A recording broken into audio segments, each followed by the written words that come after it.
Silence was a physical weight, pressing down on my shoulders, stealing the air from my lungs. It was heavier than the years I had spent in hiding, colder than the nights I'd slept with nothing but leaves for a blanket. Hundreds of the most powerful shifters on the continent stared, their eyes a glittering sea of disbelief and suspicion.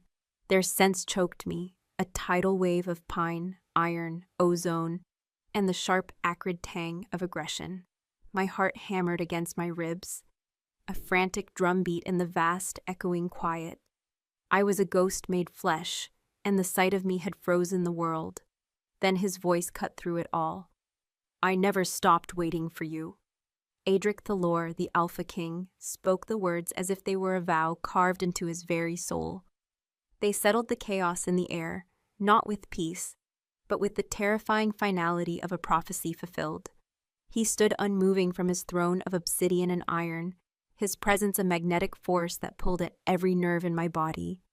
The moonlight streaming through the high-arched windows caught the silver in his dark hair and ignited the storm in his eyes. He wasn't just a king. He was the embodiment of winter, of power, of a wildness that called to the wolf I had kept chained within me for a decade. The scent of him, fierce winter pine, cold mountain stone, and a possessive heat that was his alone, wrapped around me like a memory and a promise. He saw not the ragged woman in worn leather, but the girl whose ghost had haunted him. And in that moment, the safety of my anonymity was shattered forever. The next breath I took was not as a nameless survivor, but as a Lyra Corvin, the girl who was supposed to be dead. The spell broke with the grating sound of stone scraping stone.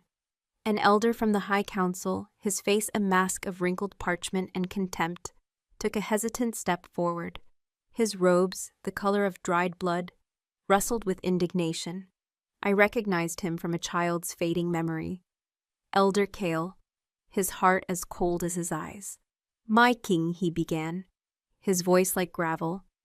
"What is the meaning of this spectacle? This waif claims a name that has been dust for 10 years. The Corvin line is a tragic memory, a closed chapter. We all mourn the child." He gestured a dismissive hand toward me, his gaze sweeping over my patched clothes and the wildness in my hair. The humiliation was a hot brand on my skin. "This is an impostor, a charlatan seeking to exploit your grief, or worse, a curse sent by our enemies to sow discord." A low growl rumbled through the hall, a sound so deep it vibrated in my bones. It did not come from the council, but from the throne itself. Adric rose slowly, deliberately, his sheer size and power seeming to shrink the cavernous room. Every wolf in the hall, including the sneering Kyle, instinctively lowered their heads, a primal submission to their alpha.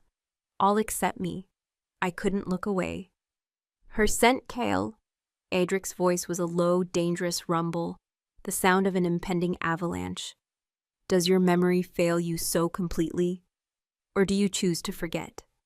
He descended the dais, each step a silent, predatory beat. He didn't look at the council or his guards. His silver eyes were locked on mine, an unbreakable tether. She smells of the wildwood pine from the Corvin estate, of the winter rose that grew only in her mother's garden. She smells of fate, the fate you and this council were so quick to bury. He stopped directly before me, so close I could feel the heat radiating from his body. The world narrowed to the space between us, the court, the whispers, the danger. It all faded into a distant hum. It was just him, his scent a storm around me, his presence a shelter I hadn't realized I was starving for. He was no longer the boy I remembered, the one who had promised to protect me. He was a king forged in loss and solitude, his face carved with the harsh lines of duty and grief. But his eyes were the same. They still held the memory of me. Without a word, he reached up and unclasped the heavy, dark fur cloak from his own shoulders. It was the mantle of the Alpha King, a symbol of his absolute authority. He draped it around me. The weight was immediate, a shocking burden of warmth and power. His scent enveloped me completely, sinking into my skin, claiming me. It was an unmistakable public declaration. Mine, to protect, to possess. A collective gasp rippled through the court. Elder Kyle's face hardened into a mask of pure fury. "You are cold," Adric said, his voice now a murmur meant only for me. The contrast between his public command and this private gentleness made my knees weak. His fingers brushed the side of my neck as he secured the clasp, and a jolt of pure energy, hot and electric, shot through me. It was the bond, the dormant, half-formed thing that had slept for a decade, now roaring to life at his touch. My wolf, so long suppressed, stirred within me, recognizing its other half with a fierce, possessive yearning that terrified me. He turned his head slightly, his gaze still holding mine, but his words slicing through the tense air of the hall. "The court is dismissed. Send for Lyra's old handmaiden, Ilara. See that her former chambers are prepared. She is to be attended to with the honor befitting her station." He paused, and his next words were laced with steel. "Anyone who questions her identity will answer directly to me. Anyone who shows her disrespect will find their place outside these walls, stripped of rank and name. Is that understood?" The silence that answered him was one of absolute fearful obedience. He held out his hand. It was not a request. For a long moment I stared at his calloused palm, the scars that spoke of countless battles. Taking it would mean accepting this new reality. It would mean stepping out of the shadows and into the center of a political firestorm. But leaving my hand where it was felt like a betrayal of the small, terrified girl I had once been, the girl this man had sworn to find. My fingers, trembling, lifted and settled into his. His grip was firm, impossibly warm. And as he closed his hand around mine, it felt less like a capture and more like coming home. He led me from the throne room, away from the hundreds of burning stairs. The great hall doors boomed shut behind us, the sound echoing the closing of a chapter on my old life. The corridors were long and cold, lit by flickering torches that cast our shadows into dancing giants on the stone walls. His presence beside me was a silent, grounding force. He did not speak, allowing the silence to stretch, giving me space to breathe. But it was a fragile peace. My mind was racing. Corvin Estate, Winter Rose. He remembered details I had forced myself to forget. Details that made this all terrifyingly real. He led me not toward the residential wing, but to a heavy oak door reinforced with iron, his private study. The room was the heart of his power, filled with the scent of old parchment, wood smoke, and the ever-present aroma of pine and winter that was uniquely Adric. A massive fireplace roared to life, casting a warm, golden glow over walls lined with books and maps. It was a warrior scholar's room, a fortress of solitude, and he had brought me into its center. He released my hand and moved to pour 2 goblets of a deep red wine. He handed one to me, his fingers brushing mine again. The spark was just as intense, a silent conversation passing between our wolves. "Illyra," he said, tasting the name, making it real. "I never knew what name you took. In my mind, you were always just you." I clutched the heavy goblet, its stem cold against my numb fingers. "I had no name," I whispered, the words raw and unused. "A name is a tether. It makes you easy to find. I was just the girl from the woods, a shadow." Pain flickered in his eyes, a deep, ancient wound. "They will not hunt you again. I swear it on my father's soul." He took a slow step closer, his gaze dropping to the floor as if in shame. "I should have been there. The ambush. I was supposed to be with your guard that day. My father sent me on an errand to the southern border. A fool's errand, I see now. A distraction." The guilt rolling off him was a palpable thing, a scent of bitter regret mixed with his power. It was the missing piece of the puzzle I never knew existed. He hadn't just lost me. He believed he had failed me. "It wasn't your fault, Adric," I said, and using his name felt both strange and deeply familiar. "It was my responsibility," he countered, his voice harsh with self-recrimination. He finally met my eyes again, and the raw vulnerability there stole my breath. This was not the Alpha King speaking to a lost noble. This was the man, stripped bare, speaking to the one person whose loss had defined him. My wolf has been clawing at the inside of my skin for 10 years, Elira. A king without his queen, an alpha without his mate, is an unbalanced thing, a storm without a center. I knew you were alive. I felt it. A flicker of a bond, a thread I could never grasp, but could never ignore. I sent scouts to every corner of this continent. They found nothing. It was as if the earth itself had swallowed you whole. My throat was tight. Mate, he'd said it. The word hung between us, filled with a terrifying, beautiful weight. The pull, the recognition, the electric touch, it all made sense. But I was not the girl he lost. I was a feral creature, shaped by fear and survival. I didn't know how to be a noble lady, let alone a queen, a mate to the most powerful alpha in the known world. How did you survive? He asked, his voice softer now, laced with a desperate need to understand the lost years. I took a shaky sip of wine, its warmth a small comfort. I ran. The men who attacked, they were not shifters, not entirely. They wore the sigil of the northern hunters, but their eyes glowed silver, like ours, and they were wrong. I shuddered at the memory. One of them grabbed my arm. His touch was like ice. I bit him and I ran until my lungs burned and my legs gave out. An old woman, a healer who lived deep in the Whisperwood, found me. She hid me, taught me about herbs, about how to mask my scent, how to live without leaving a trace. She died 2 winters ago. I have been alone since. Adric's jaw was clenched so tightly a muscle jumped. His knuckles were white where he gripped his goblet. The air in the room grew heavy, charged with his barely contained rage. He was imagining it, picturing me, a child, alone and hunted. He set his goblet down with a sharp click and closed the distance between us in a single silent stride. He reached out, not to touch my face or my hand, but gently took my left wrist. His thumb stroked over the delicate skin, his touch both a question and a comfort. His gaze was intense, searching, and then he saw it. It was faint, a whisper of a scar I'd had for so long I often forgot it was there. A thin, perfectly straight line of silvery puckered skin, just above my pulse point.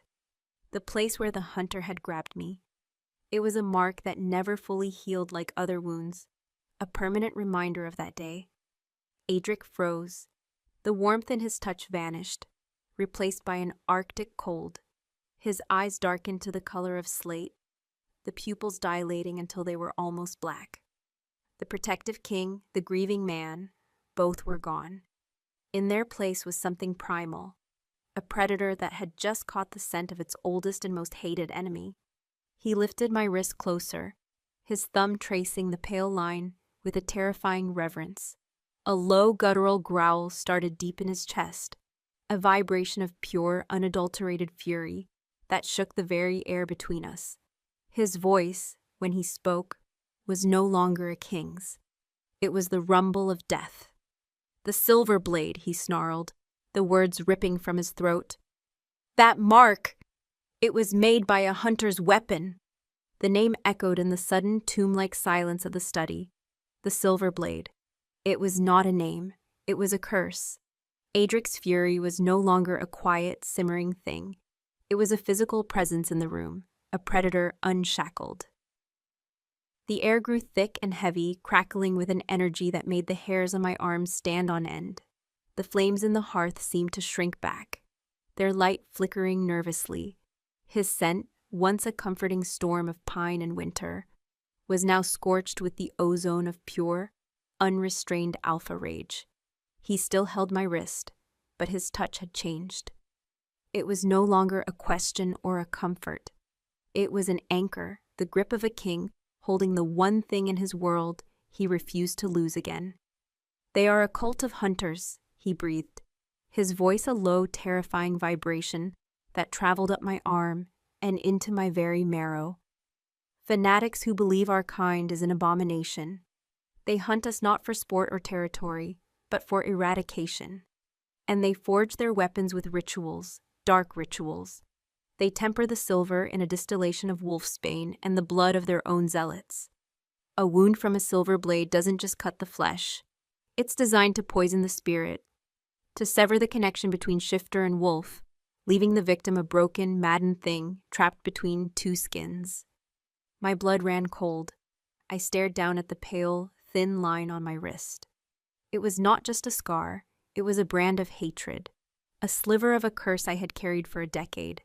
All those years, I'd felt a subtle wrongness, a faint disconnect from my inner wolf that I'd always blamed on the trauma of the attack, on the deep-seated need to suppress her for my own survival. Now I knew the truth. That hunter's touch hadn't just been icy, it had been toxic. The instinct for self-preservation, honed over 10 years of solitude, screamed at me. I tried to pull my arm back. A reflexive, panicked motion. The man before me was no longer the boy I remembered, or the gentle king from moments ago. He was the embodiment of raw, lethal power, and everything in me knew to fear that kind of power.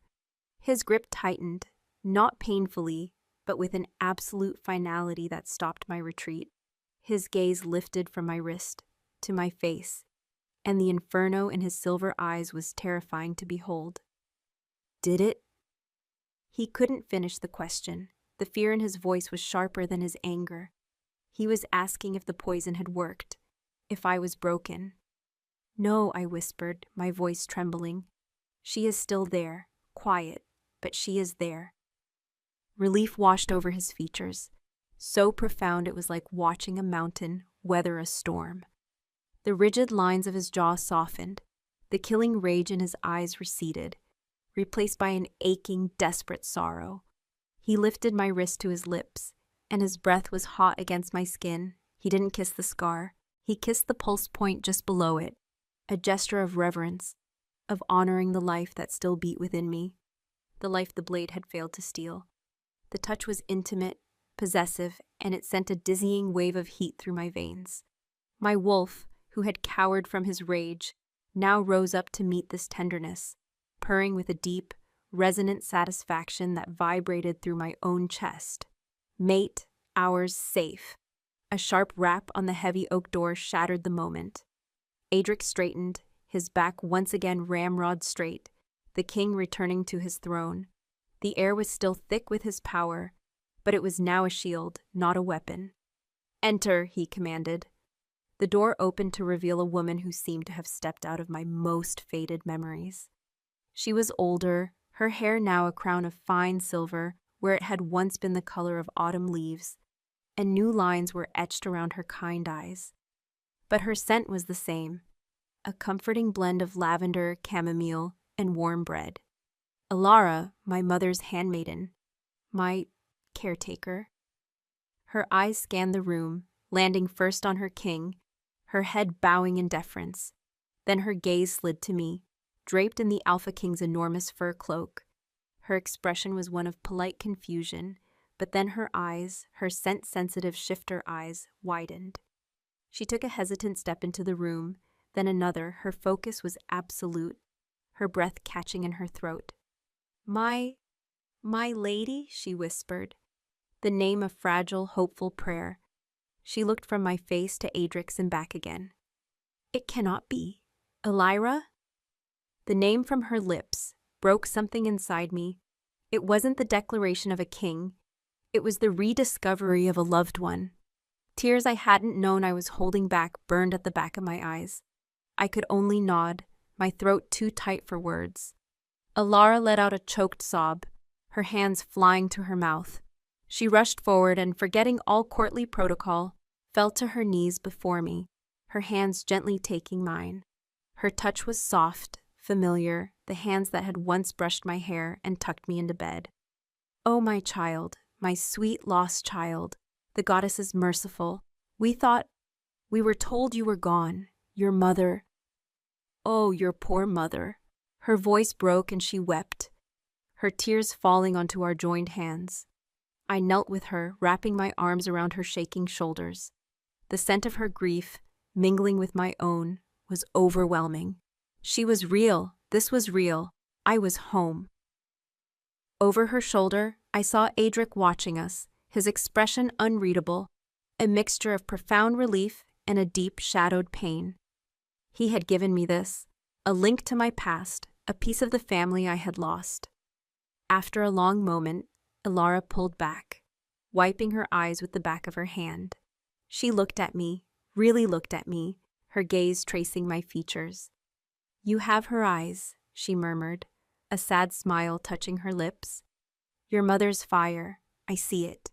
She slowly got to her feet, her composure returning, though her hands still trembled. She bowed her head to Edric. "Forgive me, my king. I was overcome."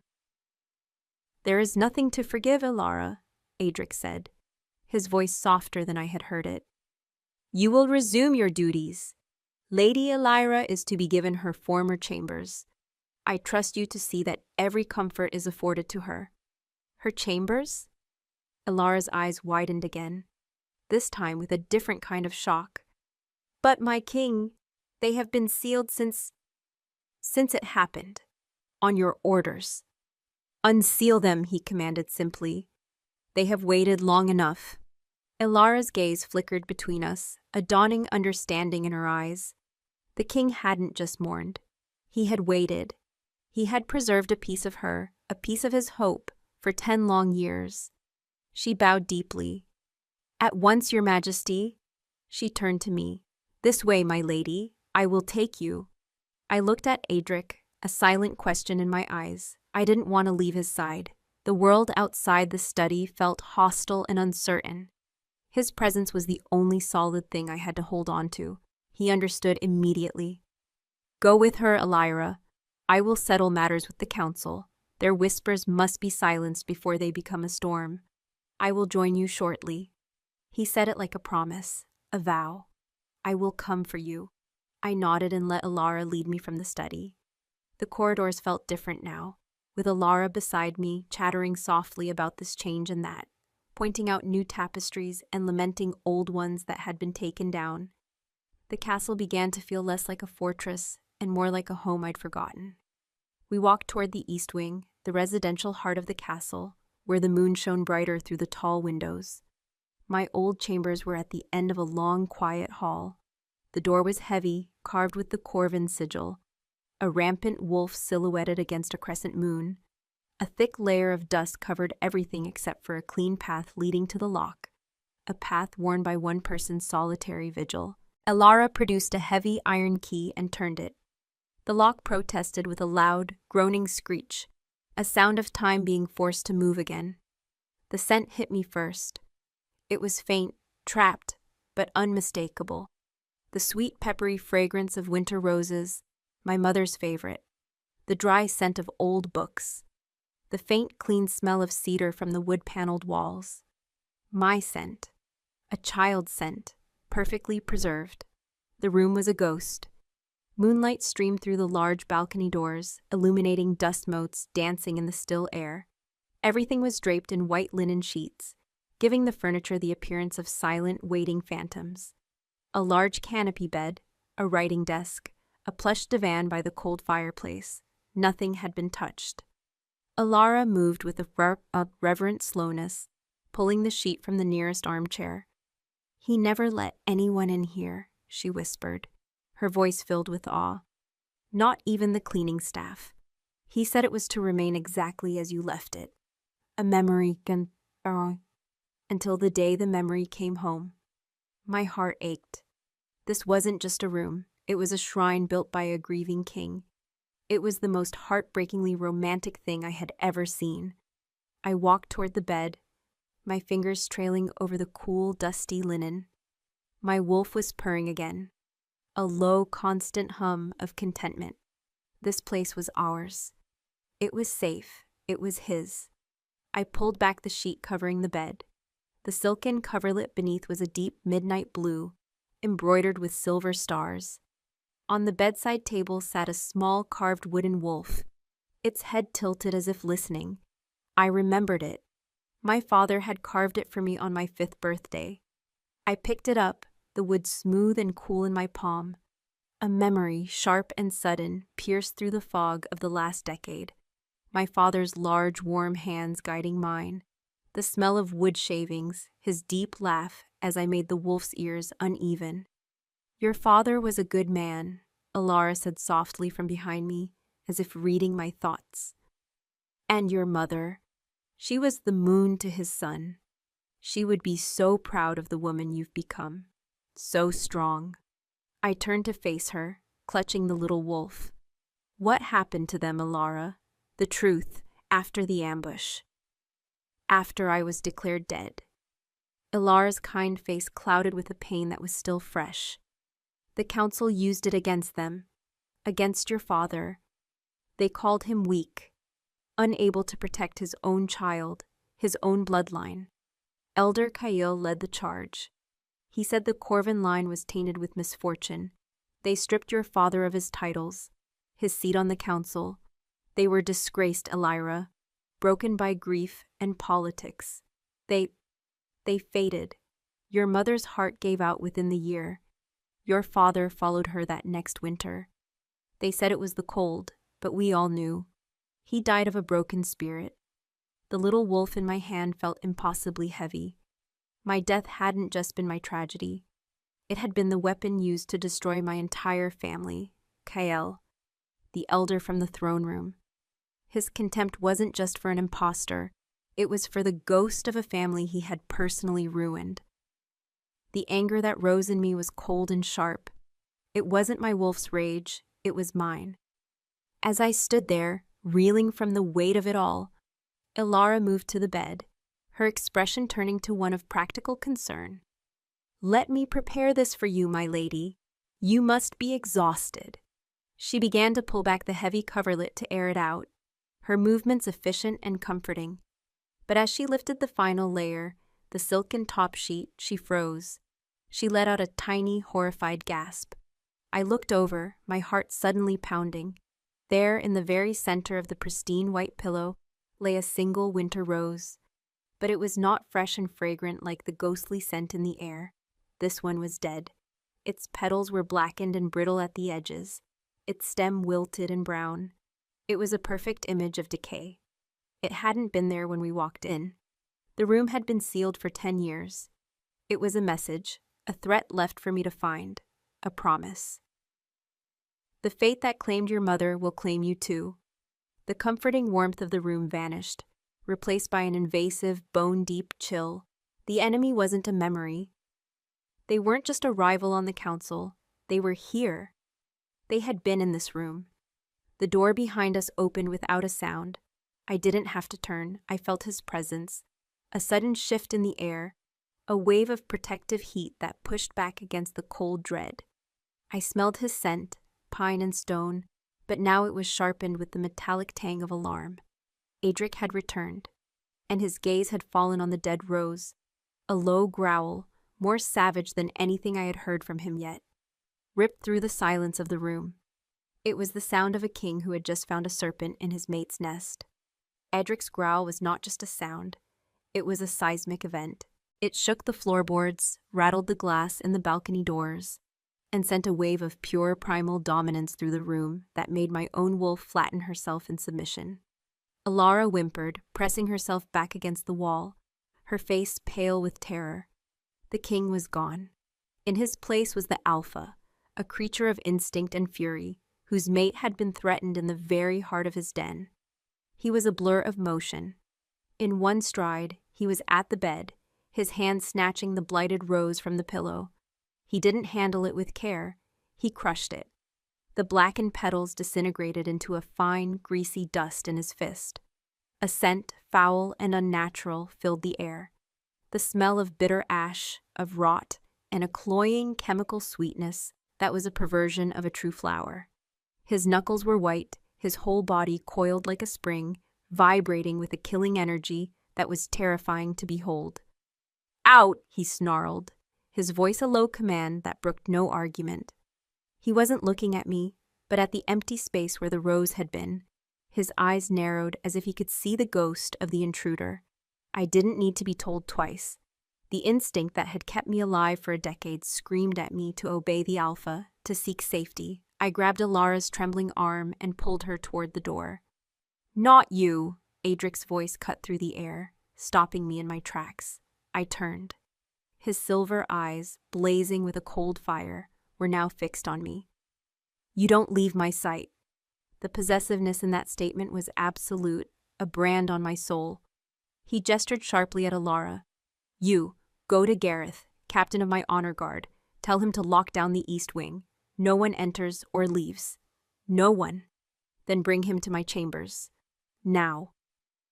Alara scurried out of the room without a backward glance, her footsteps echoing frantically down the corridor.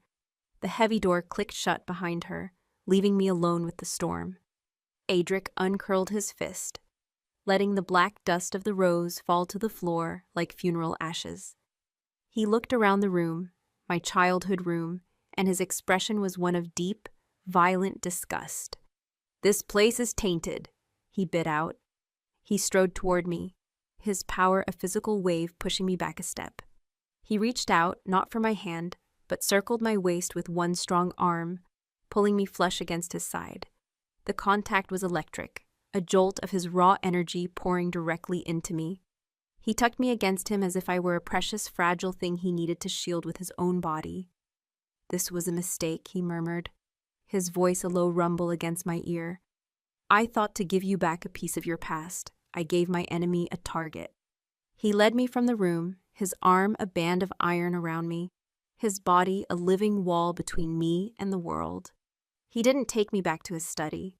He strode down the main corridor, his long, purposeful steps forcing me into a near run to keep up. Guards posted along the hall saw the look on his face and flattened themselves against the walls, their heads bowed, their eyes averted. They could scent his rage, feel the killing intent rolling off him in waves. They knew a line had been crossed. He stopped before a set of immense iron-banded doors at the very heart of the royal wing, guarded by two shifters in polished black steel armor. They slammed their fists to their chest plates in salute as Adric approached. He gave them a curt nod, and one of them pulled the massive door open. He guided me inside, and the door boomed shut, the sound of a vault being sealed. These were his private chambers. The room was vast, but it felt intensely personal. It was the masculine counterpart to my own lost room. A space of quiet strength and solitude. A massive hearth dominated one wall, a fire already roaring within it, casting dancing shadows across the room. The furniture was dark wood, heavy and functional. Furs were thrown over chairs, and the scent of pine, wood smoke, and old leather was even stronger here. It was his scent. It was the scent of his soul. A huge bed, covered in a thick black fur throw, stood on a raised dais, a king's resting place. This was the most protected, most private space in the entire kingdom, and he had brought me here without hesitation. He finally released me, but only to turn and bolt the heavy door. He moved to the fireplace, staring into the flames, his back to me. The muscles in his shoulders were knotted with tension. "For 10 years, this castle has been a fortress," he said, his voice tight with controlled fury. "No unauthorized person has breached the royal wing. No threat has ever gotten this close to me. And on the very day you return, a viper finds its way into your nest." He slammed his fist against the stone mantelpiece. The sound cracked like a whip, but the stone didn't even chip. "It was Kael. It has to be."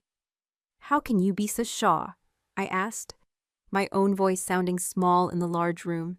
He turned from the fire, his eyes burning with a chilling certainty. "The winter rose was your mother's sigil. Only the old guard, the ones who were on the council when your family fell, would know its intimate significance. Kael was the most vocal opponent of your father. He profited the most from his disgrace, gaining his seat, his lands, his influence. And today, in the throne room, he was the first to call you an impostor, the first to demand you be cast out." He took a step toward me. "This was not just a threat, Elira. It was a political statement. He is telling me that you are a weakness I cannot protect. He is telling the rest of the council that my sentiment for you makes me vulnerable. The cold reality of it settled in my stomach like a stone. I wasn't just a person, I was a symbol. My return wasn't a miracle, it was a catalyst for a war that had been simmering for a decade.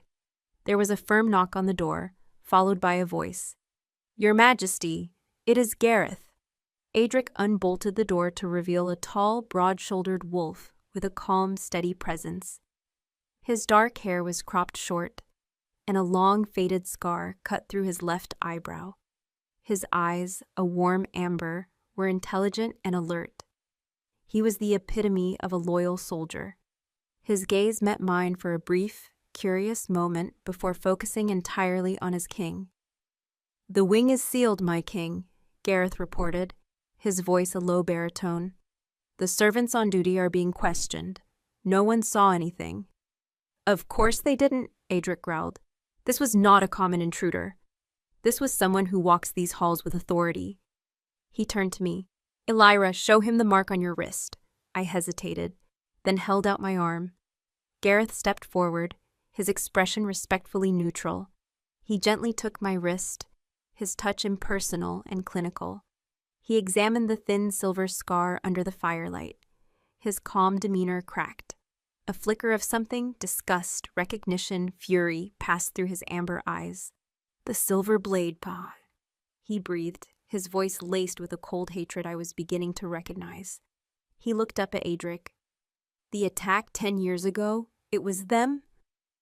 "And I suspect they did not act alone," Adric confirmed.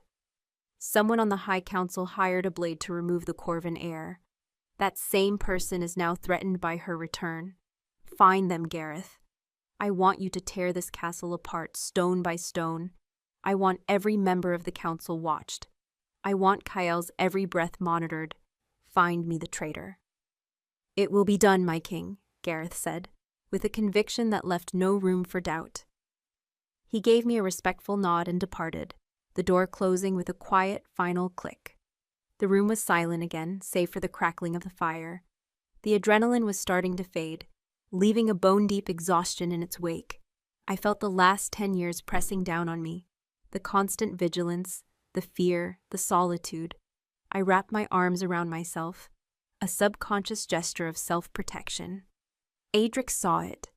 The anger in his expression softened, replaced by that same aching vulnerability I had seen in his study. He closed the distance between us, his movements slow, deliberate, as if approaching a frightened deer. "I have failed you again," he said, his voice raw with guilt. "I brought you home only to put you in the viper's den." "This isn't your fault, Adric," I whispered. "You couldn't have known." "It is my duty to know," he countered, his voice rising again. "I am the Alpha King. There should be no corner of my own home where my enemies can hide. No shadow they can use to reach you." He reached out and gently took my arms, his large, warm hands covering my own. His touch was meant to be comforting, but it sent another jolt of the bond's energy through me. This time, it wasn't just a spark. It was a wave of his emotions, his fury, his frustration, and beneath it all, a chasm of fear so deep it stole my breath. The fear of losing me again. It was so powerful, so overwhelming that my own fear was momentarily washed away. I wasn't the only one who was terrified. He was. Without thinking, I moved my hands from under his and placed them on his chest, right over his heart. I could feel the frantic, powerful beat beneath my palm, a rhythm that was as wild and untamed as the wolf within him. "I am not a child anymore, Adric," I said, my voice gaining a strength I didn't know I possessed. "I survived 10 years alone in the wild. I survived the Silver Blade. I am not the fragile memory you kept in that sealed room. I will not be broken by a dead flower and the whispers of a bitter old man." He stared down at me, his silver eyes wide with surprise. He had been seeing a ghost he needed to protect. He was only now beginning to see the woman who had clawed her way back to the world of the living. A slow, sad smile touched his lips. "No," he said softly, "you are not." His hands moved from my arms to cup my face, his thumbs gently stroking my cheekbones. The gesture was so tender it made my heart ache. His gaze was intense, searching as if trying to memorize every line, every freckle, every scar he had missed over the last decade. The air between us grew thick, charged with unspoken words and the magnetic pull of the bond. My wolf was pacing at the forefront of my mind, desperate, wanting, needing to close the final distance between us. The bond, he murmured, his voice a husky whisper. It's screaming. Can you feel it? I could only nod, my throat tight. It was a roaring in my blood, a fire in my soul. It was a primal certainty that this man, this king, this storm of a wolf, was my other half. They think they can threaten you, he continued, his gaze dropping to my lips. They think they can use you against me. They are about to learn how wrong they are.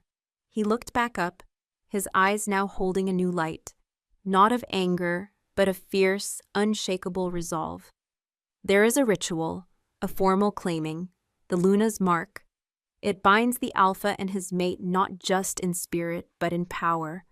Once given, any harm that comes to you is felt by me. Any attack on you is an attack on the heart of the pack itself. Your life becomes my life. My power becomes your shield. He was talking about a full, permanent mating, a ceremony that would declare me, the nameless survivor, as the Luna Queen of the entire kingdom. It was an answer to Kyle threat, a gauntlet thrown down before the entire council. It was a claim. He will not touch you again, Adric vowed, his voice a low, possessive rumble that vibrated through my very bones. He leaned in closer, his forehead resting against mine.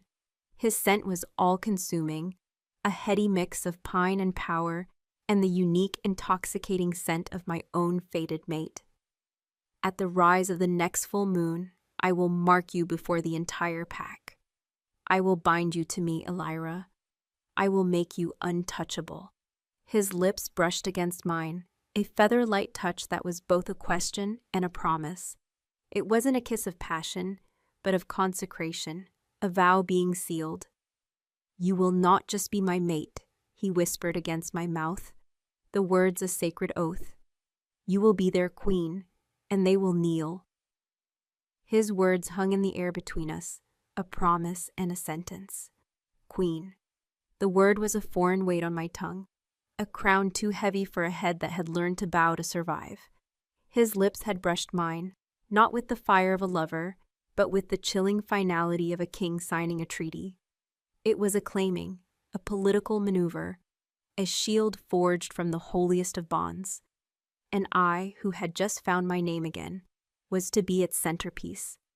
My instincts, the ones honed by a decade of silence and shadow, screamed. I pulled back, the warmth of his touch turning into a scorching brand. The space I put between us felt like a chasm. He let me go, his hands dropping to his sides, though his silver eyes followed my every move, watching me with a painful, predatory stillness. The alpha in him was fighting for control, wanting to drag me back, to hold me, to mark me then and there and be done with it. But the man, the king who had waited 10 years, held him in check. That is not a choice you can make for me, Adric, I whispered, the words tasting of rebellion. My heart hammered against my ribs. I was defying the Alpha King in his own chambers. You cannot use me as a piece in your game with the council. This is not a game. His voice was a whip crack, the controls snapping. The fire in the hearth flared as if in response to his anger. This is survival, his and ours. Kyle left that rose as a declaration of war. He is testing my strength, my resolve. If I show a moment's hesitation in claiming you, he will read it as weakness. He will paint you as a liability, a distraction I am unwilling to fully embrace. The pack will see it, the council will see it, and they will start to question my rule. They will come for you, Elira, not with dead flowers, but with blades. He was right. My rational mind knew he was right. I had seen the contempt in Kyle's eyes, but my spirit, the wild, untamed thing that had kept me alive, bucked against the cage of destiny he was building around me. And what if I am not the woman you think I am? I challenged, my voice gaining strength. I held up my arm, turning my wrist so the faint silvery scar caught the firelight. This mark, it's not just a wound, Adric. It's a constant whisper, a coldness.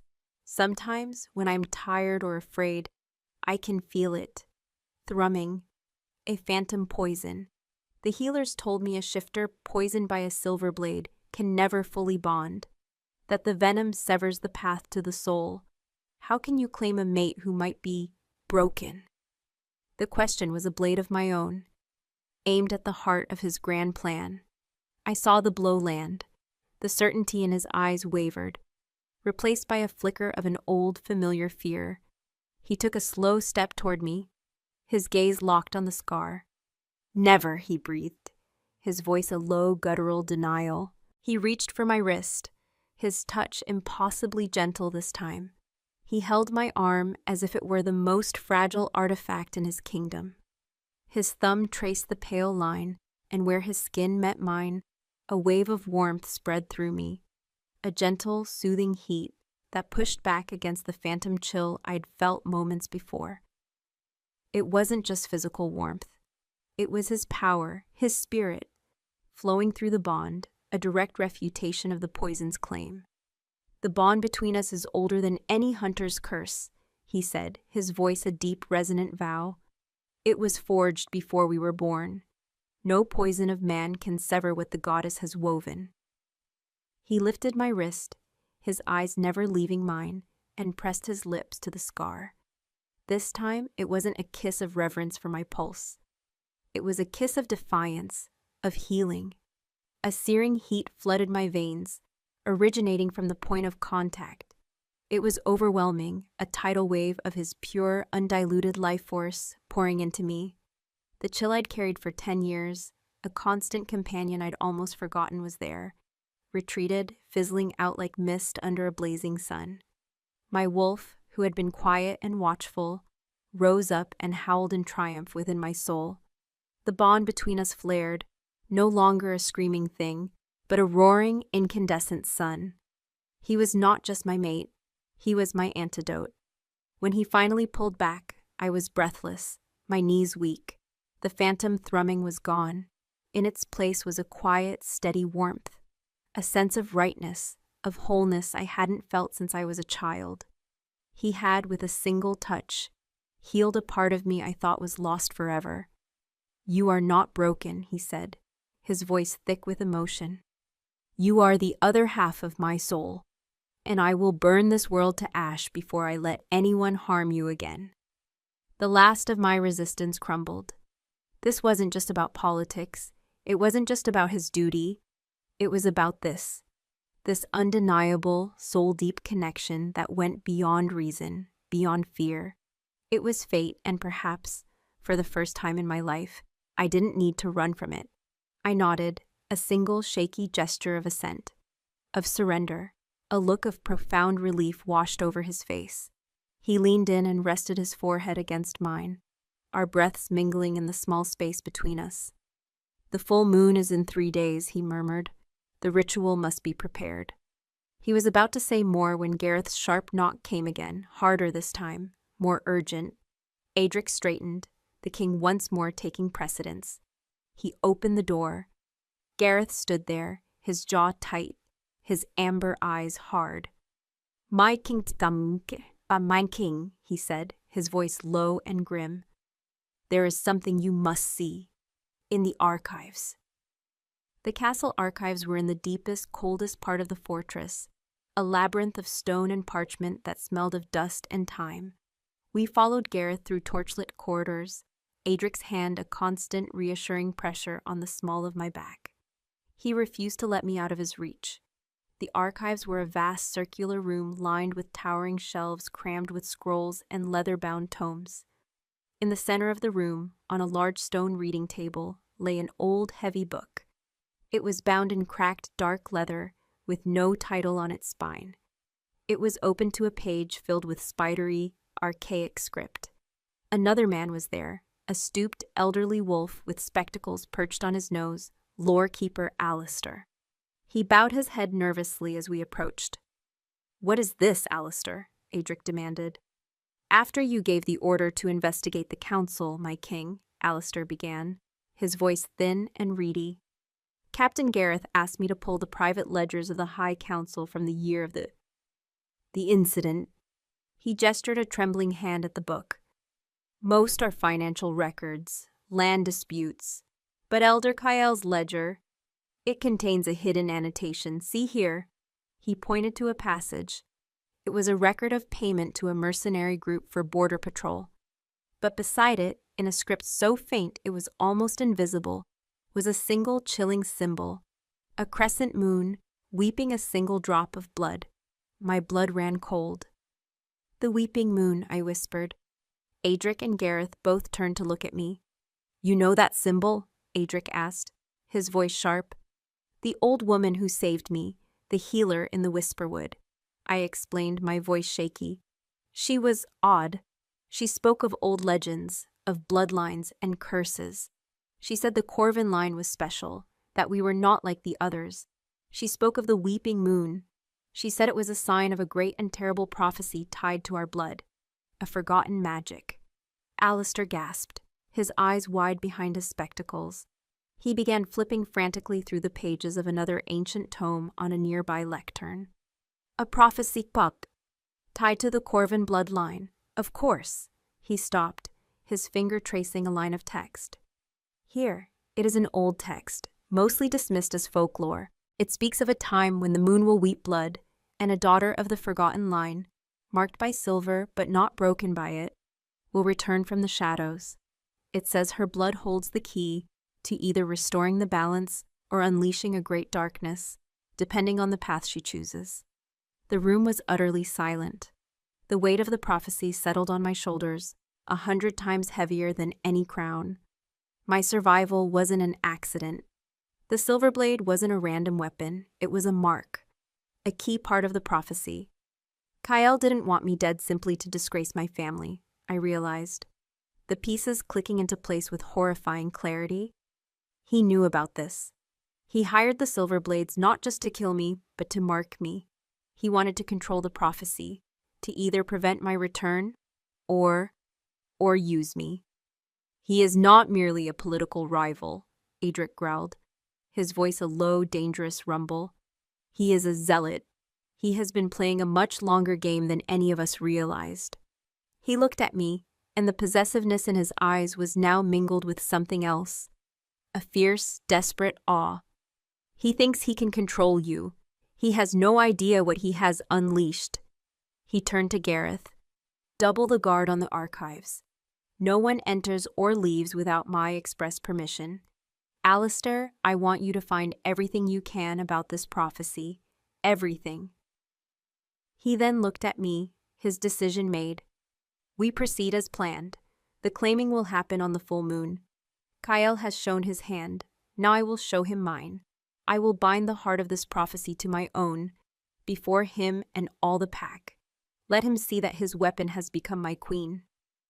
The walk back to his chambers was a blur. My mind was reeling. A forgotten magic in my blood. A prophecy, my entire life, my suffering, had been part of some ancient cosmic design. Back in the safety of his room, the firelight felt less comforting and more conspiratorial. Adric poured us both a glass of wine, his movements measured and calm, a stark contrast to the storm raging within me. He handed me a goblet.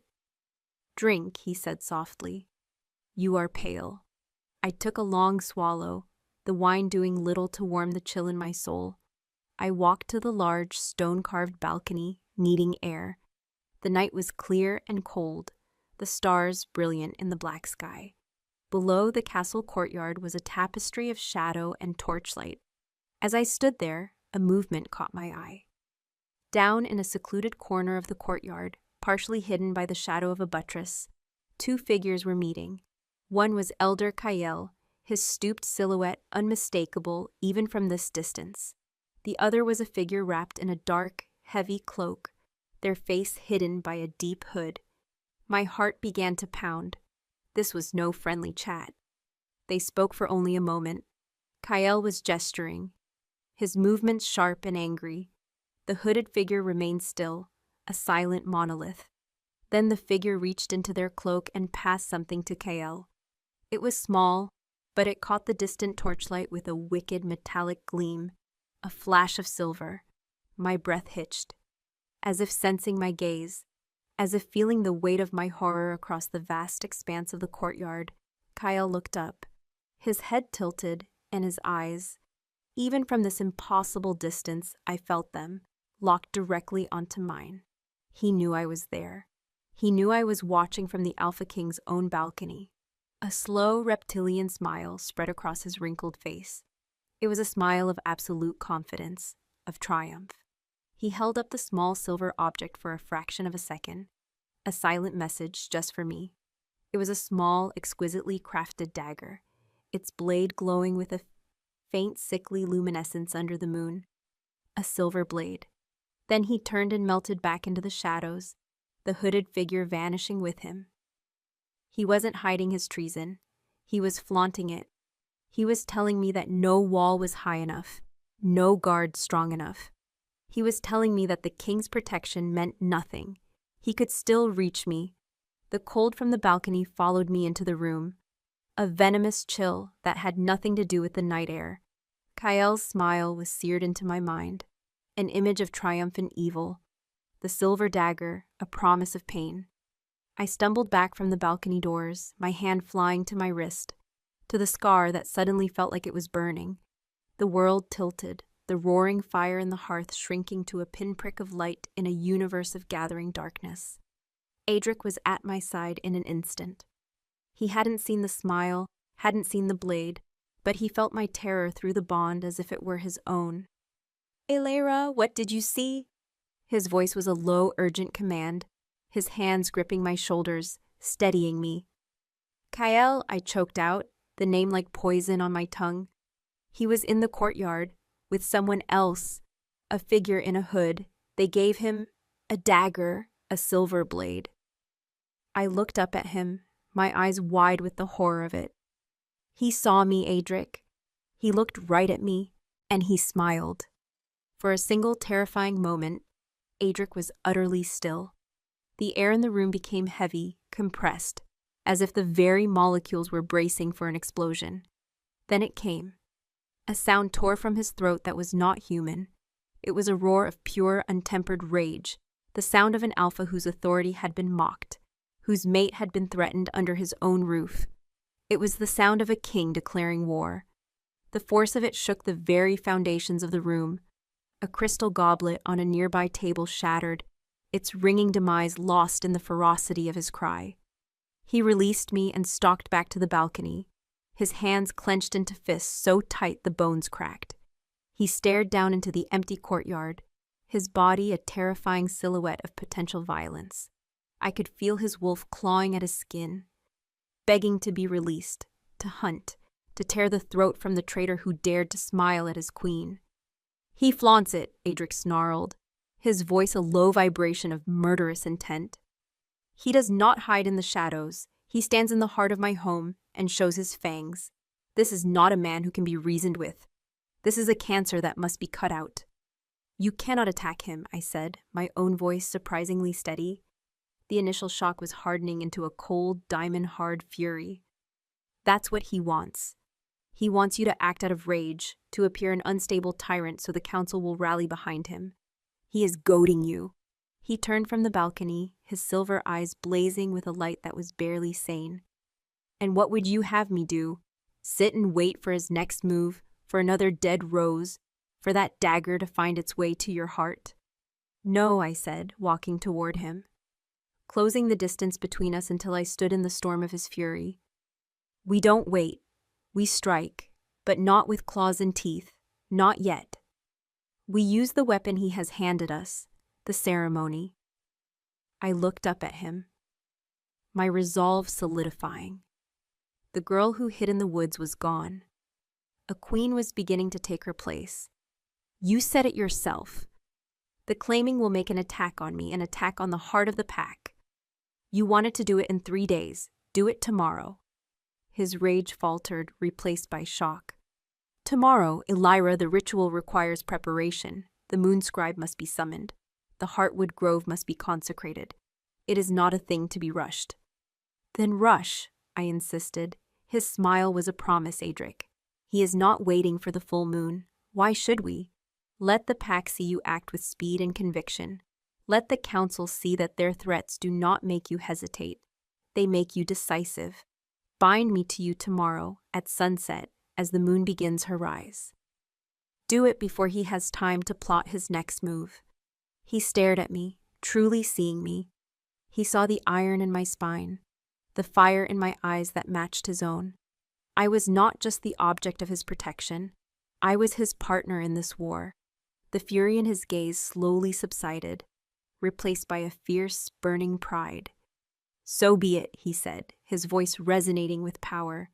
He reached out, not to touch my face or hold my hand, but to rest his palm flat against my chest, directly over my heart. The gesture was possessive, profound. I could feel his warmth, his strength seeping into me. Tomorrow at moonrise, we will forge a vow in fire and moonlight, and we will show them all what it means to threaten a queen. I covered his hand with my own, feeling the bond between us hum with a new shared purpose. It was no longer just a pull of fate. It was a pact, a promise of mutual defense, a vow that we would face the coming storm together. The next day was a whirlwind of controlled chaos. Adric moved with the speed and force of a lightning strike. Ravens were dispatched, guards were mobilized, and a palpable tension descended upon the castle. Whispers flew through the corridors like dry leaves in a wind. The Alpha King was performing the Luna's claiming, a generation before it was expected, with a woman who, a day ago, was thought to be a ghost. Alara arrived in Adric's chambers, her face a mixture of excitement and awe. With her were two other handmaidens, their arms laden with silks and velvets. They were to prepare me. A claiming ceremony this swift has not been performed in a century, Alara whispered as she brushed out my long, tangled hair. Her touch was gentle, but her hands trembled slightly. It is a sign of a great love, my lady, or a great danger. Perhaps it is both, I murmured, watching my own reflection in the silver-backed mirror. The woman staring back was a stranger. Her eyes held a weariness that spoke of a decade of hardship, but also a new, steely resolve. The wildness was still there, but it was being forged into something else, something stronger. They bathed me in water infused with herbs I recognized from my time with the healer. Rosemary for remembrance, lavender for loyalty, and wolfsbane, not the poison, but the flower itself, a symbol of our dual nature. They dressed me not in a gown of white, but in a sheath of deep, midnight blue velvet that felt like wearing the night sky itself. It was simple, unadorned, save for fine silver embroidery at the cuffs and collar that depicted intertwined wolves, their heads thrown back in a silent howl. It was not the dress of a princess. It was the vestment of a warrior priestess. As sunset approached, casting long, bloody fingers of light across the stone floor, Adric came for me himself. He dismissed the handmaidens with a flick of his wrist. He, too, was changed. He wore no crown, no kingly robes. He was dressed in simple black leather trousers and a loose-fitting tunic of dark gray, emphasizing the raw power of his physique. He looked less like a king and more like the primal wolf god he was. His silver eyes devoured me, a flicker of heat and possession in their depths. "You look magnificent," he breathed. "I feel like I am walking to my execution or my coronation," I confessed, my voice barely a whisper. "I cannot tell which." "They are one and the same," he replied, his expression deadly serious.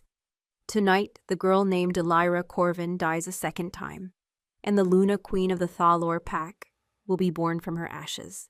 He held out his hand. "It is time." I placed my hand in his. His grip was firm, grounding. Together we walked from the room, our silent procession watched by every guard we passed, their faces grim and resolute. The Heartwood Grove was a sacred space at the very center of the castle grounds, an ancient circle of impossibly large weirwood trees, whose leaves were the color of blood and whose bark was as white as bone. In the center of the grove was a flat, moss-covered stone altar. The entire pack was gathered, hundreds upon hundreds of shifters, forming a silent, living circle around the grove. Their scents filled the air, pine and damp earth, anticipation and fear. Their eyes, glowing faintly in the twilight, were a constellation of gold, green, and blue, all fixed upon us. I saw Kyle standing with the other elders, his face an impassive mask, but his eyes glittered with a cold, watchful light. He was here to witness his own defeat, or my destruction. An ancient woman stood beside the altar. She was impossibly old, her face a roadmap of wrinkles, her eyes the milky white of the blind. This was the moon scribe, the keeper of their oldest rituals. She smelled of dried herbs, old parchment, and a faint otherworldly scent of ozone, as if she stood closer to the sky than the rest of them. Adric led me to the center, to the altar. He stood on one side, me on the other, the moon scribe between us. The last rays of sunlight vanished, and the world was plunged into the deep blue of twilight. A perfect, luminous full moon began to rise above the trees, bathing the grove in an ethereal silver light. The moon scribe raised her arms. Her voice, when she spoke, was not the reedy sound of an old woman, but a powerful, resonant chant that echoed in the unnatural silence. She spoke the old tongue, the language of the first wolves, a litany of names and oaths that stretched back through Adric's bloodline. As she chanted, Adric's eyes locked with mine. The silver in them began to glow, the power rising in him, a visible aura of shimmering energy. I felt the bond pulse between us, a living, breathing thing. This was it, the moment of truth. The moon scribe fell silent. The chant was over. She turned her blind eyes toward me. "The prophecy names you, daughter of the forgotten moon," she said, her voice now a quiet, piercing whisper that only Edric and I could hear. "It says your blood is the key. The ritual of the Luna's claiming is ancient, but for you, it must be older still. The standard marking of the flesh is not enough to bind a power like yours, to bind fate itself." Adric tensed, a low growl rumbling in his chest. "What do you mean?" The moon scribe did not look at him. She held out a small obsidian bowl. "The vow must be sealed not just in spirit, but in blood. Your blood, Elira Corvin. It is the only thing strong enough to sanctify this bond and awaken the magic that sleeps within you. It is the only thing that can truly show the pack that you are theirs, and they are yours." She turned to Adric. "And you, Alpha King, you must be the one to draw it."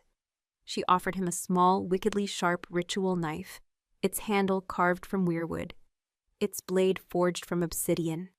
My heart stopped. Kyle wanted my blood with a silver dagger. The moon scribe was demanding it with a sacred one. Adric stared at the knife, then at me, his face a mask of conflict. To claim me, to protect me, he first had to wound me. He took the knife. His hand was steady, but I could feel the tremor of his soul through the bond. He walked around the altar until he stood directly before me. The entire pack watched, silent and unblinking. He raised the knife. I held out my left hand, my palm upturned over the obsidian bowl. I did not flinch. I met his glowing silver eyes, and in them I saw not a king or a predator, but my mate, my other half, caught in an impossible choice. "This will hurt," he whispered, his voice ragged with an agony that was all his own. "I have felt worse," I whispered back, my gaze unwavering. He drew the blade swiftly across my palm. The pain was a sharp, clean fire, nothing like the icy poison of the hunter's blade.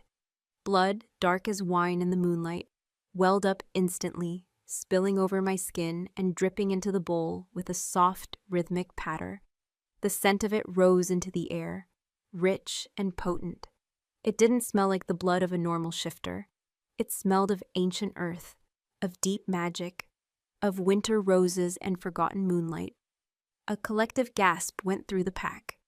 Their eyes widened, the glow intensifying. They could smell it. They could smell the truth of the prophecy in my veins. Kyle's mask of indifference finally broke. A look of pure, unadulterated fury flashed across his face before he suppressed it. He had failed. He hadn't controlled the prophecy. He had only managed to awaken it for his greatest enemy. My blood filled the bottom of the bowl. Adric lowered my hand and his head, pressing his lips to the open wound on my palm. He didn't just kiss it. He drank. He took my blood, my pain, my magic, my very life force into himself. The bond between us exploded, a supernova of power and sensation, and I cried out as our souls finally, irrevocably, merged into one. He lifted his head, my blood staining his lips, his eyes blazing with a power that was no longer just his own. He was filled with my magic, and I was anchored by his strength. He was no longer just the Alpha King. He was something more. He leaned in, his voice a possessive, triumphant growl that carried across the entire grove. "Now," he said, looking not at me, but past me, his glowing eyes fixed on the traitor in the crowd. "Now you are mine. Now let them try to touch you." The last drop of my blood disappeared from Adric's lips, and the bond between us snapped into place with the force of a star being born. A wave of incandescent energy erupted from us, a silent silver shock wave that washed over the entire grove. The very air shimmered. The blood-red leaves of the weirwood trees trembled, and the moonlight seemed to bend and intensify around us. I felt everything. His decade of aching loneliness, the crushing weight of his crown, the ferocious, unending well of love he had for the memory of me, now directed with the force of a tidal wave at the woman I had become. It was overwhelming, a torrent of emotion and power that threatened to drown me, but beneath it, his strength became my anchor, his soul a fortress for mine. He looked past me, his eyes pinning Kael in place with a gaze more potent than any physical shackle. "Now let them try to touch you." The words were not a boast. They were a law of nature. The pack felt it. The truth of our bond, sanctified and magnified by the magic in my blood, was now the undeniable center of their universe. One by one, then in a great rustling wave, they dropped to one knee. Warriors, elders, mothers, youths, the entire pack knelt in the silver moonlight. Their heads bowed not in fear of their king, but in reverence for their queen. For me, the air filled with their scents, a potent cocktail of awe, submission, and a fierce, newfound loyalty. All knelt except one. Kyle remained standing, his face a bloodless mask of fury. The pack's submission was his ultimate defeat, a public stripping of his influence. He held Edric's gaze for a long, venomous moment before executing a bow so stiff it was an insult. Without a word, he turned, his back ramrod straight, and stalked away from the grove, the crowd parting before him like water before a poisoned blade. He was not surrendering. He was retreating to plan his final strike. Adric's attention snapped back to me. The raw power in his eyes softened as he took in my expression, as he felt my shock and exhaustion through the bond. Without a word, he lifted me into his arms. I was weightless. He carried me from the grove, moving through his kneeling pack, as if they were statues in a sacred garden. He didn't take me back to his chambers. He took me to mine. My room had been transformed. The dusty sheets were gone. The fire was lit, casting a warm, gentle glow. The bed had been turned down, and the air was filled with the fresh, clean scent of lavender. Adric set me down gently on the edge of the bed. He knelt before me, his alpha king, ruler of wolves, kneeling to his mate. He took my injured hand, his touch infinitely tender. The cut was no longer bleeding. A faint silvery light pulsed softly from the wound, knitting the flesh back together before my very eyes. This was the magic. My magic, awakened. "I'm sorry," he whispered, his voice thick with a pain that was entirely his own. "I'm sorry I had to hurt you." "You didn't," I said, my voice soft. I reached out with my other hand and touched his face, my fingers tracing the hard line of his jaw. Through the bond, I could feel the truth. The obsidian knife had hurt him more than it had hurt me. You healed me, Adric. He leaned into my touch, his eyes closing, a shudder racking his powerful frame. He was letting go of a decade of grief, of guilt, of solitary rule. I felt it all wash away, replaced by a profound, soul-deep peace that originated from me, from our connection. I was his storm's center. He was my Efiha harbor. He opened his eyes, and the silver in them was soft, luminous, like the moon that now shone through the balcony doors. For 10 years I ruled with my shadow, he murmured. The ghost of you was always at my shoulder. My pack had a king, but they had no heart, no light. He brought my hand to his lips, kissing the newly healed skin on my palm. Now they have a queen. You are the light to my shadow, Elira, the balance I thought I had lost forever. His words were a more powerful vow than any ritual. He was mine, and I was his, not by fate or prophecy, but by choice. He leaned in, and this time, his kiss was not a promise or a consecration. It was a culmination. It was fire and moonlight, shadow and soul. A decade of longing poured into a single, breathtaking moment. It was a kiss that sealed not just a bond, but a future. The moment was shattered by a frantic pounding on the door. My king, you must come at once! It was Gareth's voice, sharp with an urgency that sliced through the peace like a shard of glass. Adric pulled back, a low growl of frustration rumbling in his chest. The king returned, his eyes hardening to steel. He strode to the door and threw it open. Gareth stood there breathless, his armor askew. He's in the Great Hall, Gareth panted. Kale, he invoked the blood challenge. He has supporters. He's claiming your bond with the Luna is a curse, that her prophetic blood makes her a corrupting influence. He's challenging your right to the throne. It was a coup, a desperate, final gamble. Adric's face became a mask of cold fury. He will die for this. Wait, I said, rising from the bed. I walked to stand beside him, my hand finding his. The bond between us was a channel. I poured my own newfound calm into him, tempering his rage with my resolve. He wants to fight the Alpha King. Let him face the Luna Queen as well. Adric looked down at me, and a flicker of a smile touched his lips. My queen, he said, his voice laced with pride. The Great Hall was a theater of tension. Kael stood before the twin thrones on the dais, his back to them, facing the assembled members of the court and council who had answered his summons. Behind him stood a dozen shifters, their faces hard and set. Among them, I saw the captain who had been on duty the day of my ambush, his face pale with a mixture of guilt and defiance. Kael had gathered his co-conspirators. He held the silver dagger I had seen in the courtyard. It gleamed with a malevolent light in the torchlight. Adric Thalor has bound himself to a witch. Kael's voice rang through the hall, filled with righteous fury. He has embraced a tainted bloodline, a prophecy of darkness. He asks you to kneel to a woman whose very magic is an abomination, a weapon of our enemies. Adric and I entered from the main doors, walking side by side down the long aisle. The crowd parted before us, their sense a confusing mix of fear, loyalty, and doubt. Kael's words were poison, and some were beginning to believe him.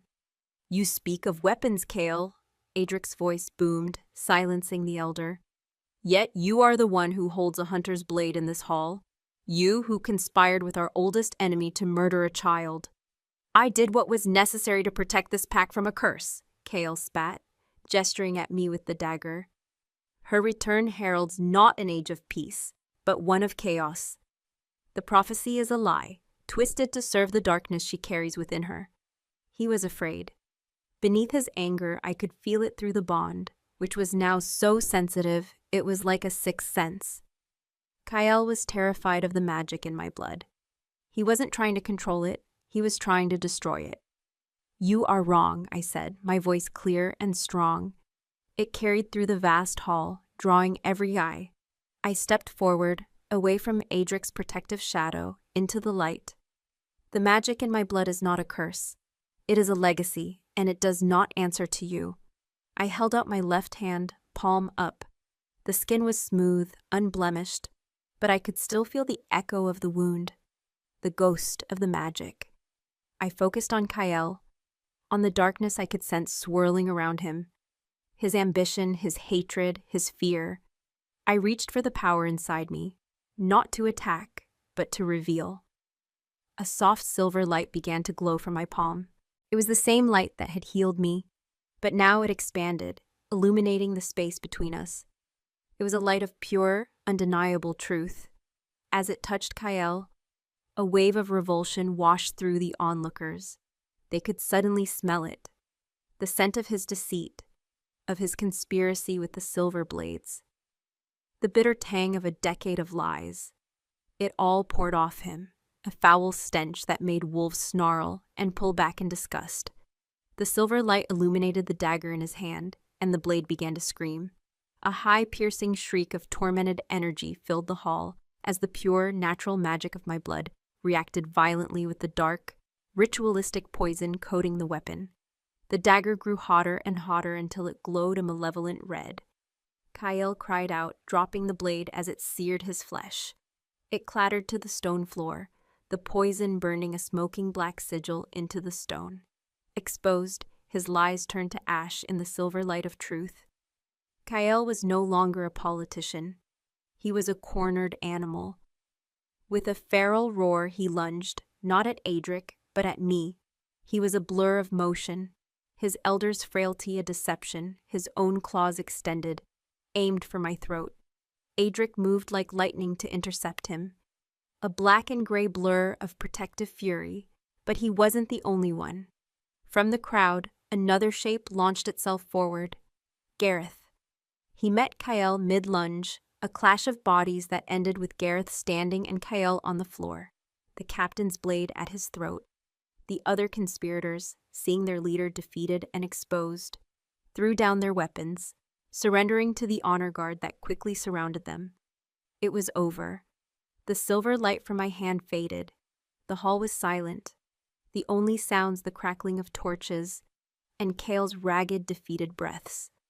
I walked toward him, Edric a silent, powerful presence at my side. I looked down at the disgraced elder, his face a ruin of hatred and failure. "My family is at peace, Kale," I said, my voice devoid of anger, filled only with a cold, final pity. "You can no longer harm them. You can no longer harm anyone." Adric gestured to Gareth. "Take him to the cells. He will await the justice of the Queen." As Gareth hauled him away, Kyle looked back at me one last time, his eyes filled with a final, desperate question. "What are you?" I met his gaze, and for the first time I knew the answer. "I am the balance," I said softly. The pack had their answer, as one. Every shifter in the great hall, friend and former foe alike, knelt before me. It was not the ritualistic submission of the grove.